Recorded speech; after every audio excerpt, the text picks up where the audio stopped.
One thing that makes the marathon a challenge is the training. The race doesn't start when the gun goes off.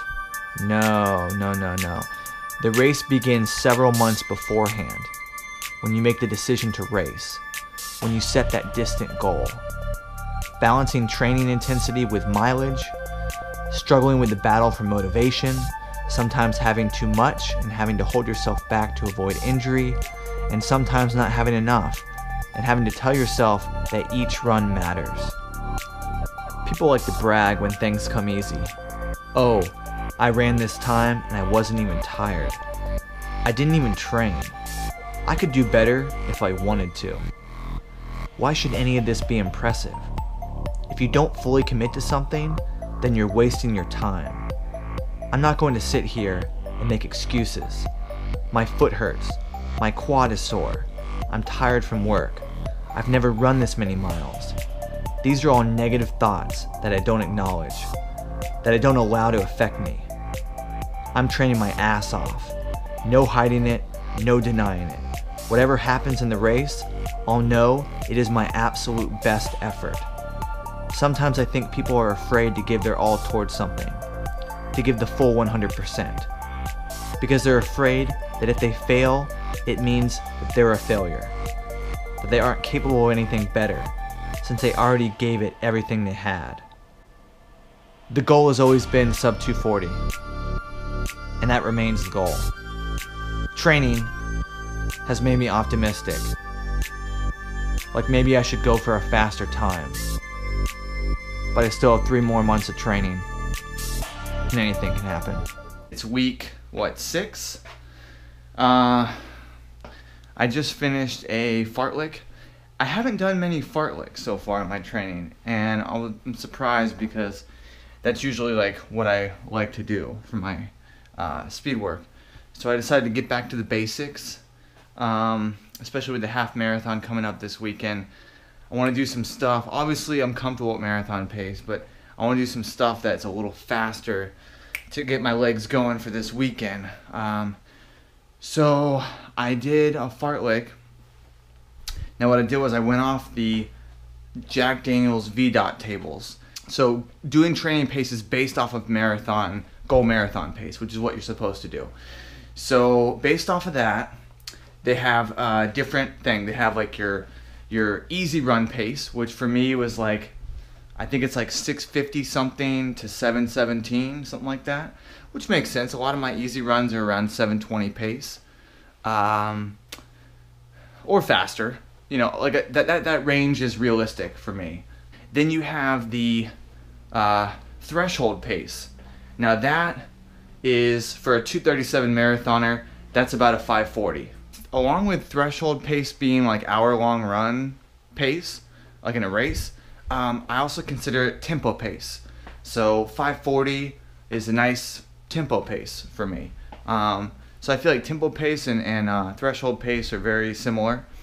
And then you have interval pace, which is the pace that I kind of think of as good for mile repeats or fartleks, things like that, or doing Yasso 800s, that kind of stuff. So for a 237 marathoner, a 514 pace I think is interval pace. So definitely manageable for mile repeats.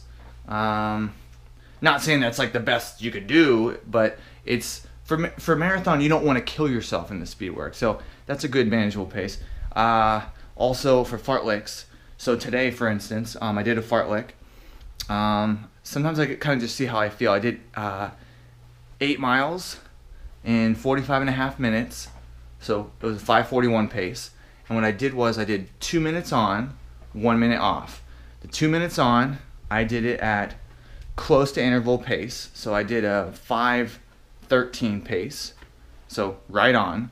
But sometimes I'll pull it back to maybe 5:20 if I'm going to go a little farther, I'm not feeling that well. And then the 1 minute off easy jog is at easy pace. So I was doing 7:03 pace. So by doing that for 8 miles, I ended up with an average of 5:41 for the whole run, which is coincidentally threshold pace. So it's really my goal when I do fartleks. If I do fartleks under an hour, then my goal is to average threshold pace. If anyone knows me, they know that I don't do early runs. I'm terrible. Some people are like, oh, I don't know how you like work 10, 12 hours, whatever, and then go run at like 9, 10 o'clock. I don't know how you do it. I can never do that. Well, I don't know how the people get up at like 5:30 and go running. I can't do it. But here I am. It's just almost 6 o'clock, going for a quick run because I worked 12 hours today, and my friend is coming over from out of town. He's visiting. He's coming over right when I get off work. So I know that sometimes when young people visit you, they throw off your training plans, and you feel obligated to hang out with them, give them attention, show them around, and sometimes you put your training on the back burner. So just to avoid that, I got up early, and I'm gonna go get just a quick little 7 miles in before work, and then call it a day. So it's better than not running. So my heart rate is 127. Meanwhile, my friend's dying. I told him this trail was fun. After the run, he's gonna be like, dude, your idea of fun and my idea of fun are completely different. But he has a marathon in June, so I feel like this will toughen him up. He needs this. All right, so week 6, I did 57 miles, so I didn't drop too much, but I did drop a little bit. I didn't taper, and I had the half marathon in Minnesota. If you want to watch that video, I'll post the link below, or you could just check out, one of my most recent videos, if you care about my travel videos. But I did that half marathon. I'm not gonna talk about it because I already made a video dedicated to it. This is about the marathon. My legs are doing a little better, but they're still not 100%, obviously, from that race. Today, I'm doing a double. I ran 7 this morning. Didn't have time for more, plus my legs were a little stiff. So I stretched today, iced, did some foam rolling. I'm going to run again in the evening, maybe another 7 miles. That way I'll get the mileage in without, I feel like doing 2 7s is a lot easier on your body than doing one 14-mile run. Well, right now it's Friday, nearing the end of week 7, still have this weekend to run. Today I wanted to kind of break the monotony up of doing just easy runs during recovery and do a track workout, but not run it too hard. Run it more like a 10K pace effort-ish. So I went out on the track. The running club did a similar workout, but they kind of did a pyramid, or not a pyramid. A pyramid goes up then down, a ladder. And they started high and went down. I just stayed high. So I did the first two 1-mile repeats with them, and then I just did 4 more. I kept it under control, surprisingly. Didn't go out too fast with the rest of the guys. My first one was a little slow because I feel like the first repeat of any workout is always the hardest because you're still kind of warming up, getting used to the pace, the leg speed required, and then eventually you're just on autopilot. You ever notice that in a workout where you just naturally have the pace dialed in once you start the next repeat each time? So my first mile was 5:27, and my rest was about 2:40 to 2:45, where I jogged for almost the entire thing, like easy 8-minute pace, and then like the last 20 seconds I walked to the starting line. So relatively short rest. I did 5:27, 5:20, 5:18, 5:17, 5:18, 5:14. And I felt good. Honestly, I could talk during the 5:14 at the end, the last one. I felt great. It was overcast. I actually felt better during the 5:14, my last rep, than I did the first rep doing 5:27. Because I was warmed up, feeling good. I hit a good pace. Probably a little faster than 10K pace, but maybe if you throw all 6 together and average them, probably around 5:20. And I think I could probably do a 10K somewhere near that range, maybe like 5:23, I don't know. Anyway, we'll know soon enough. I'm trying to find a 10K for July. We'll see. But yeah, it makes me feel good. I mean, my quad was a little bit tired, my left quad. It's the one that gives me issues ever since January, really.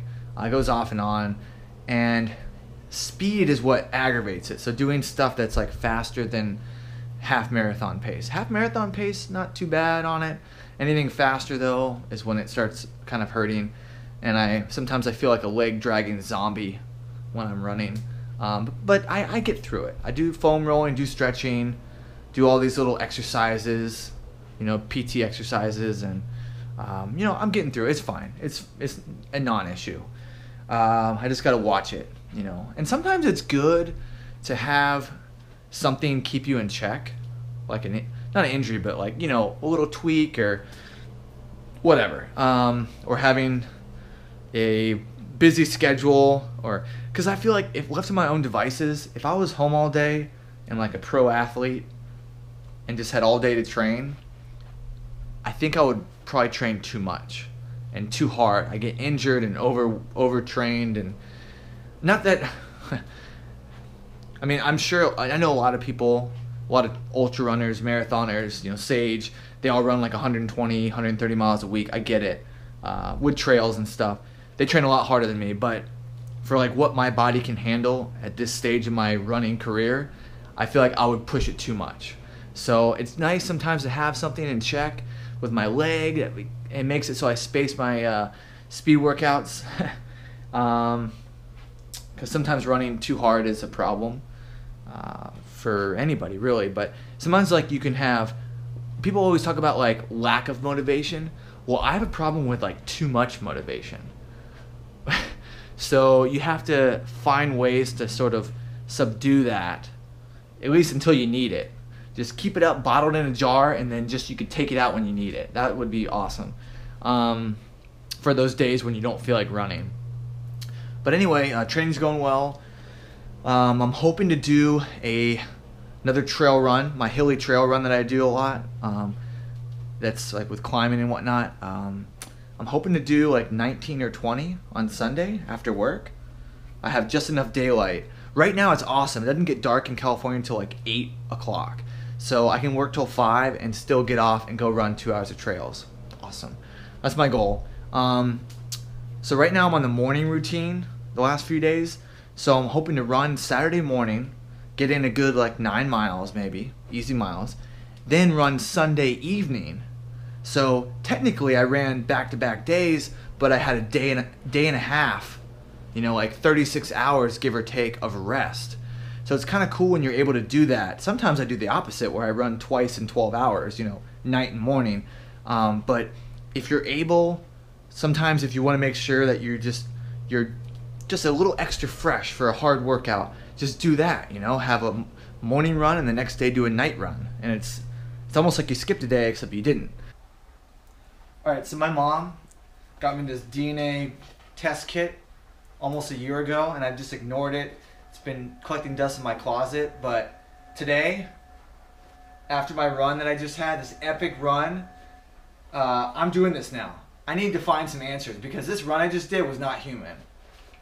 I felt like I had a jetpack on the entire time. Crazy. 2,600 feet of climbing, technical hilly trail, 6:30 pace, 16.5 miles. Booyah! So I decided to do my long run on Saturday instead of Sunday, and it didn't end up being 20 miles.